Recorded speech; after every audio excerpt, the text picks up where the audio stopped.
कृपा करो राधे, कृपा करो कृपा करो, कृपा करो राधे,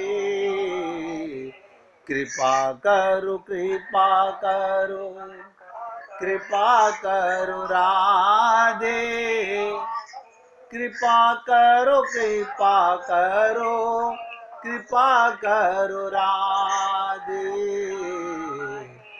कृपा का ही तन तोरा, कृपा करो राधे, का घट जाए तोरा, कृपा करो राधे, कृपा करो कृपा करो, कृपा करो राधे, कृपा करो कृपा करो, कृपा करो राधे। सभी पुण्यात्मा ध्यान से सुने। मैं आप लोगों को आत्मा कह के संबोधित क्यों करता हूं कि मैं आत्मा को ही सत्संग सुनाता हूं। ये जग चर्चा नहीं है, ये किसी स्त्री पुरुष के मतलब की चीजें नहीं है, ये आत्मा का प्रेम है। तो मैंने कहा माधुर्य प्रेम भी सकाम भी होता है, साधारण रति का। ये कुब्जा वगैरह जो थी, ये इनका प्रेम इससे ऊंचा, कुब्जा से ऊंचा प्रेम समझ सा एक रति कहा लाए। समझ सा क्या मतलब? ये मिक्सचर प्रेम है। ये कौन है? द्वारिका की स्त्रियां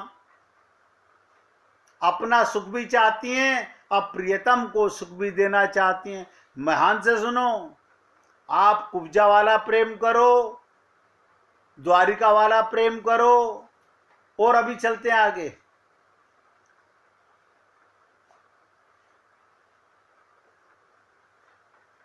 तो दोनों प्रियतम का सुख भी चाहती हैं, दोनों कंबाइंड।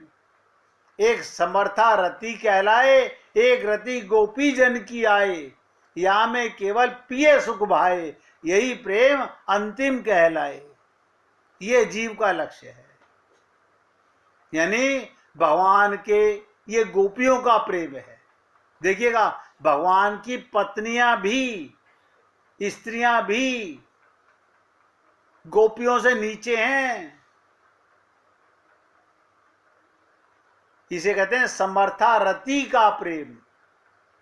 ये रति गोपी जन की आए, या में केवल पिए सुख भाए, यही प्रेम अंतिम कहलाए, यही जीव का लक्ष्य बताए। ये लक्ष्य है आपका और हमारा। अभी तो हमारे को शरीर का लक्ष्य नहीं पूरा हो रहा। देखो कमाल, अभी आत्म जागृति नहीं हुई है। अरे मैं आपको खुल के बता रहा हूं, एक साथ दोनों चीज कभी नहीं मिल सकती। एक समय में एक ही काम होगा। हम लोगों को क्या पाना है? ये निष्काम गोपी प्रेम पाना है। हमें सकाम वाला प्रेम नहीं पाना, समर्था रति वाला गोपी प्रेम पाना है। प्रियतम के सुख की ही कामना वाला गोपी प्रेम, ये जीव का अंतिम लक्ष्य है।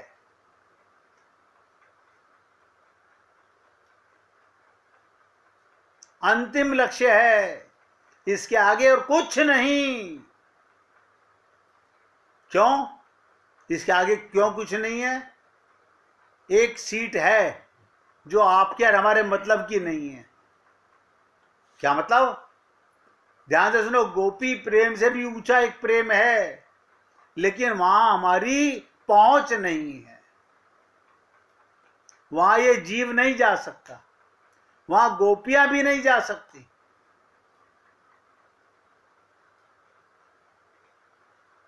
वो कौन सा है? मादन माख्य भाव, महाभाव। वहां केवल राधा अधिकारी हैं, किशोरी जी का। मादन माखे महाभाव, जहां राधा कृष्ण और कृष्ण राधा हो जाते हैं, वो दो नहीं एक हो जाते हैं, वहां कोई जीव नहीं जा सकता।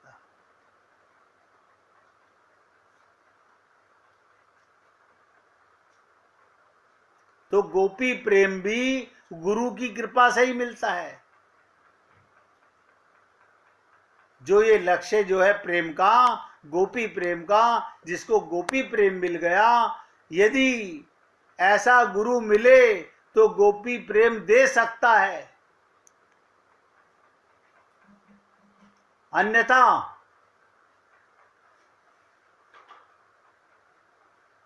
तो खूब मन बहलाइए, संसार में आते रहिए और जाते रहिए।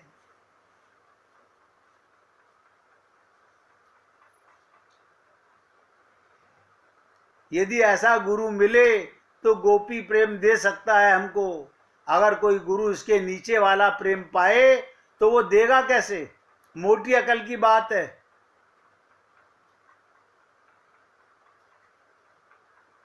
क्या मतलब?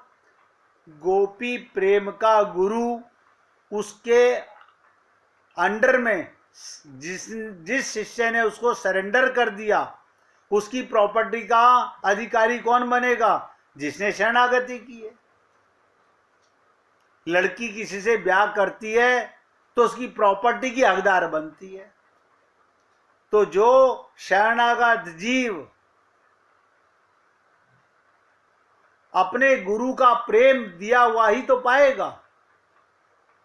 अब हम शरणागति को जानते नहीं, शरणागत होते नहीं, तो प्रेम कहां से मिलेगा? हाँ, धोखा खूब चल रहा है, धोखे का व्यापार है।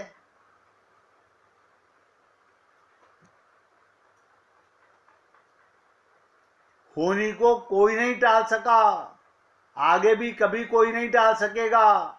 ये बात कान खोलकर सुन लीजिएगा। होनी को टाला नहीं जा सकता, होनी तो होके रहेगी। एक दृष्टांत सुना देता हूं। होनी बहुत बलवान है, कहां से कहां तलक जाती है। कहते ना, बात निकलेगी तो फिर दूर तलक जाएगी। आप लोगों ने सुना होगा अर्जुन का पुत्र अभिमन्यु। अभिमन्यु के पुत्र राजा परीक्षित, ध्यान से सुनिएगा। अर्जुन का पुत्र अभिमन्यु और अभिमन्यु का पुत्र परीक्षित। राजा परीक्षित के बाद उनके लड़के जन्मेजय राजा बने। एक दिन जन्मेजय होनी होके रहती है, वेद व्यास जी के पास बैठे हुए थे। बातों ही बातों में जन्मेजय ने कुछ नाराजगी जाहिर की और वेद व्यास जी से कहा, जहां आप समर्थ थे, भगवान श्री कृष्ण थे, भीष्म पितामह थे, गुरु द्रोणाचार्य थे, कुल गुरु कृपाचार्य थे, धर्मराज युधिष्ठिर थे, ऐसे महान लोगों के होते हुए फिर भी महाभारत युद्ध के होने से नहीं रोक पाए और देखते देखते अपार जन धन की हानि हो गई। यदि मैं उस समय रहा होता तो अपने पुरुषार्थ से इस विनाश को होने से बचा लेता। ये अहंकार है। जैसे आप और हम लोग, अरे मैं विदेश में था, अगर मैं यहाँ इंडिया में होता अपने पिताजी को मरने नहीं देता, अपने दादाजी को मरने नहीं देता। अहंकार है, अज्ञानता का अहंकार। अहंकार से भरे जन्मेजय के शब्द सुनकर व्यास जी शांत रहे, क्योंकि वेद व्यास भगवान के अवतार हैं। उन्होंने कहा, पुत्र अपने पूर्वजों की क्षमता पर शंका करते हो? ये विधि द्वारा निश्चित था, जो बदला नहीं जा सकता।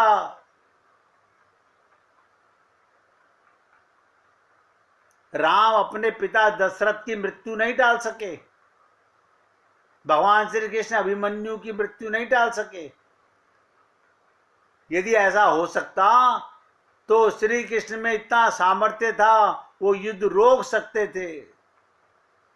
लेकिन जन्मेजय अड़ गया अपनी बात पर।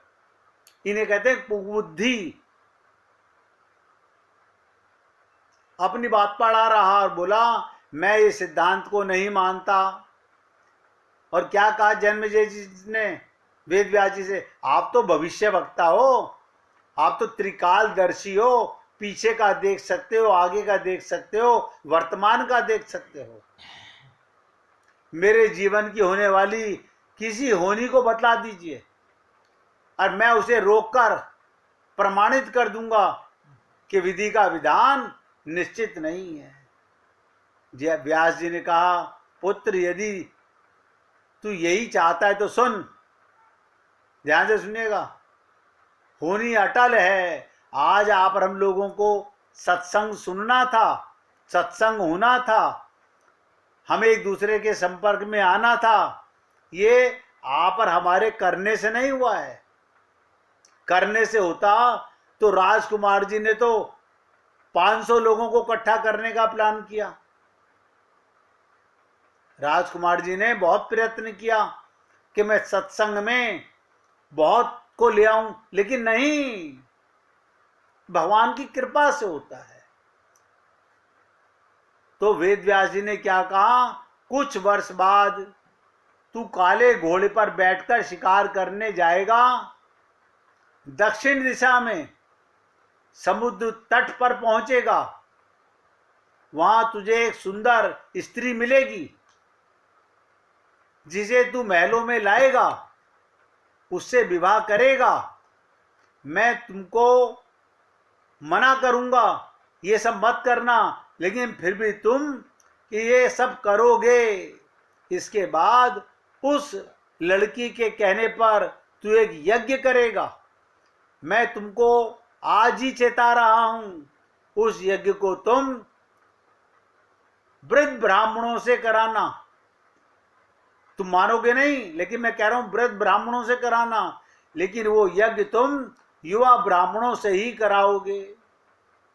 बस इतनी बात कह के उन्होंने कहा, तूने मुझसे जिद की ना, आप तो भविष्य वक्ता हैं, बता दीजिए और मैं उसे टाल के दिखाऊंगा। जन्मेजय ने हंसते हुए व्यास जी की बात काटते हुए कहा, मैं आज के बाद काले घोड़े पर ही नहीं बैठूंगा। तो ये सब घटना होगी कैसे? व्यास जी ने कहा, ये सब होगा। और अभी आगे की सुन।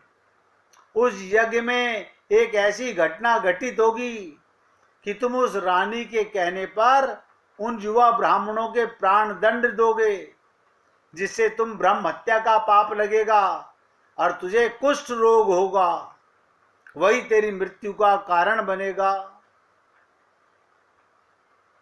इतना घटनाक्रम को रोक सको तो रोक के दिखा दो। वेद व्यास जी की बात सुनकर जन्मेजय ने एहतियात पूरे ध्यान पूर्वक बस शिकार पर जाना ही छोड़ दिया। परंतु जब होनी का समय आया तो उसे शिकार पर जाने की इच्छा अंदर से जाग जाती है। उसने सोचा काला घोड़ा नहीं लूंगा, पर उस दिन उसे अस्तबल में काला घोड़ा ही मिला। तब उसने सोचा मैं दक्षिण दिशा में नहीं जाऊंगा। घोड़ा अपने आप दक्षिण दिशा की ओर चला गया। बोला फिर समुद्र तट पर तो बिल्कुल नहीं जाऊंगा। घोड़ा ले जाके समुद्र तट पर खड़ा हो गया। वहां पर एक सुंदर स्त्री को देखा और उस पर मोहित हुआ। जन्मेजय ने सोचा यहां तक तो ठीक है, लेकिन वेद व्यास जी ने कहा था कि तुझसे शादी करेगा, महल में लेकर आएगा, लेकिन शादी नहीं करूंगा। उसे महल में लाने के बाद उसके प्यार में पड़कर उससे विवाह भी कर लिया। फिर रानी के कहने से जन्मेजय द्वारा यज्ञ भी किया गया। उस यज्ञ में युवा ब्राह्मण ही रखे गए। किसी बात पर युवा ब्राह्मण रानी पर हंसने लगे, रानी क्रोधित हो गई और रानी के कहने पर राजा जन्मेजय ने सारे ब्राह्मणों को प्राण दंड दे दिया। अब जन्मेजय घबरा गया, तुरंत व्यास जी के पास पहुंचा और उनसे जीवन बचाने की प्रार्थना करने लगा। सब कुछ हो गया, अब मैं कैसे बचूं? व्यास जी ने कहा, एक अंतिम अवसर तेरे प्राण बचाने का देता हूं, लेकिन अहंकारी जीव जो मैं का त्याग नहीं करता, अपनेपन का त्याग नहीं करता, वो किसी गुरु की नहीं मानता। वेद व्यास तो भगवान के अवतार थे। उन्होंने कहा, अंतिम अवसर तेरे प्राण बचाने का देता हूं, मैं तुझे महाभारत की वो घटने का श्रवण कराऊंगा जिसे तुम श्रद्धा और विश्वास के साथ सुनना। देखिए, सारे संत महात्मा कहते हैं जब तक गुरु के प्रति श्रद्धा और विश्वास ना हो तो धिक्कार है, वो सत्संग सुनना ही बेकार है। इससे तेरा कोड मिटता चला जाएगा। परंतु यदि किसी भी प्रसंग पर तूने अविश्वास किया, ऐसा नहीं हो सकता, तो मैं महाभारत का प्रसंग रोक दूंगा, अब फिर तेरा जीवन नहीं बच सकेगा। याद रखना, अब तेरे पास अंतिम अवसर है। अब तक जन्मेजय को व्यास जी की बातों पर पूरा विश्वास हो चुका था, इसलिए वो पूरी श्रद्धा और विश्वास से कथा श्रवण करने लगा। आप लोग भी जब सत्संग के अंदर कोई कथा सुनते हो तो पहले पूरी श्रद्धा और विश्वास होता है, लेकिन ये बुद्धि रानी, ये माया की लोभनी आपको सबको बीच में लाके ऐसा तो नहीं हो सकता, ये बात तो ठीक नहीं है। हम भगवान की कथाओं पे भी शंका करने लगते हैं। सुन लीजिएगा आप भी। व्यास जी ने कथा आरंभ करी, क्या कहा? जब भीम के बल के प्रसंग सुनाए, उसमें भीम ने हाथियों को सूंडों से पकड़कर उन्हें आकाश में उछाला। और क्या कहा वेद व्यास जी ने? वो उस समय के महाभारत के अंदर जो हाथी उछाले थे वो आज भी आकाश में घूम रहे हैं। तो जन्मेजय अपने आप को रोक नहीं पाया और बोल उठा, ये तो कैसे संभव हो सकता है, मैं नहीं मान सकता। देखो, बुद्धि लगाई ना, क्या करे ये जीव, ये मायाबद्ध होने के कारण बुद्धि लग जाती है। व्यास जी ने महाभारत का प्रसंग रोक दिया और कहा, पुत्र, मैंने तुझे कितना समझाया, अविश्वास मत करना, पूरी श्रद्धा विश्वास से सुनना, परंतु तुम अपने स्वभाव को नियंत्रित नहीं कर पाए, क्योंकि ये होनी निश्चित थी। व्यास जी ने अपनी मंत्र शक्ति से आह्वान किया और वो हाथी पृथ्वी की आकर्षण शक्ति में आकर नीचे गिरने लगे। जिन हाथियों को भीम ने उछाला था आकाश में घूम रहे थे, और व्यास जी ने जब जन्मेजय के सामने नीचे पृथ्वी पे गिराने चालू करे, तब व्यास जी ने कहा, ये मेरी बात का प्रमाण है। जितनी मात्रा में जन्मेजय ने श्रद्धा और विश्वास से कथा श्रवण की, उतनी मात्रा में उसका कुष्ठ रोग मुक्त हो गया। परंतु एक बिंदु रह गया और वही उसकी मृत्यु का कारण बना।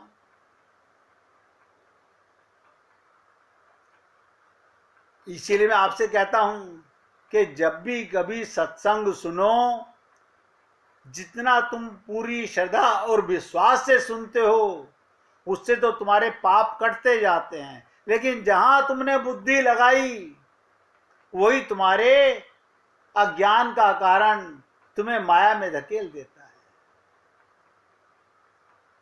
सार सुनिएगा। पहले बनती हैं तकदीरें, फिर बनते हैं शरीर। कर्म हमारे हाथ में है, लेकिन उसका फल हमारे हाथ में नहीं। गीता में भगवान ने 11वें अध्याय के 33वें श्लोक में कहा, श्री कृष्ण अर्जुन से कहते हैं, उठ खड़ा हो और अपने कार्य द्वारा यश प्राप्त कर। ये सब तो मेरे द्वारा पहले ही मारे जा चुके हैं। अर्जुन ने किसी को नहीं मारा। भगवान ने कहा, ये तो मेरी दृष्टि में मर ही चुके हैं सब, तू केवल निमित्त बन।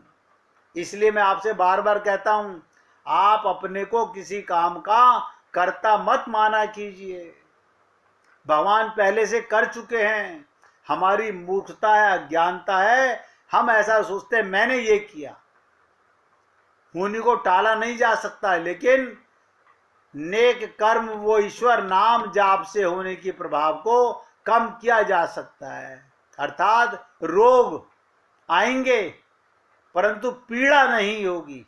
ध्यान से सुनो, कोई नहीं कह सकता कि शरीर रोगी नहीं होगा, लेकिन जिसने श्रद्धा और विश्वास किया उसे रोग सताएगा नहीं। अगर आपको भागवत गीता का ये प्रसंग अच्छा लगा तो आप भी इस प्रसंग को और 2 लोगों को सुनाना, कल्याण होगा। आज सत्संग को यहाँ विराम दे रहा हूं और देखिए आपसे निवेदन कर रहा हूं, मुझे पता है कि कल और परसों 2 दिन त्योहार है। आप लोग कुछ सुन पाओगे, कुछ नहीं सुन पाओगे। मैं बहुत गहरे प्रसंग सुनाने वाला, मैं ऐसे टाइम पास करने के लिए सत्संग नहीं करना चाहता। अगर आप सब ये दृढ़ संकल्प करते हो कि हम सुनने को तैयार हैं, सब सुनेंगे, तो मैं सुनाने को तैयार हूं। लेकिन मुझे पता है हम शरीर के रिश्ते नातों में इस कदर उलझे हुए हैं कि हम बोल ही नहीं पाएंगे। ये हमारे मन का संकल्प नहीं है भगवत प्राप्ति। इसलिए होली के प्रसंग पे आखिरी धुन आपसे भगवान के होली होने की बात करते हैं।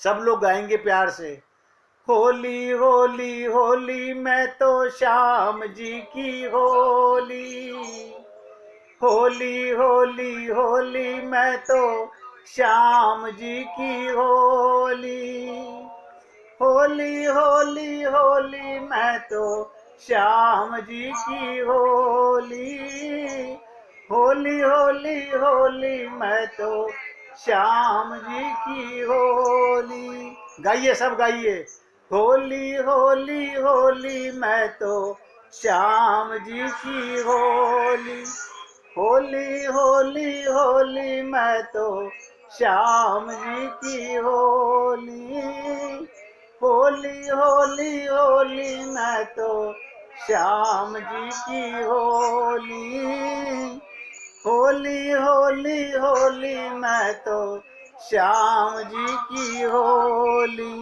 होली होली होली मैं तो श्याम जी की होली। बोलिए वृंदावन बिहारी लाल की जय।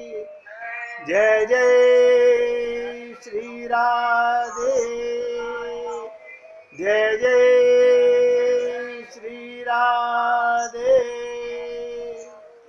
बोलिए लाल जी का मंगल हो, सभी भक्तों का मंगल हो। 2 दिन सत्संग नहीं होगा। देखिए, आप लोगों से ये धुन इसलिए लगवाई है कि आप कम से कम आत्मा से तो भगवान की हो लेना, शरीर से संसार के होना, लेकिन आत्मा से भगवान के हो लेना। 2 दिन बाद फिर आपकी सेवा में हाजिर होऊंगा जी। मैं तो कह रहा हूँ सबसे कहलवा दो ना, आप सबसे कहलवा दो। हाँ बोलिए। देखिए, बाई जी ने हाथ उठाया, सब हाथ उठाने को तैयार हो तो कल सत्संग होगा, जरूर होगा। मैंने तो कहा ना, अगर आत्म जाग जाए तो सत्संग जरूर होगा। सबको राधे राधे भैया, बहुत खुशी हुई। होगा भैया, जरूर होगा। राधे राधे जी, राधे राधे।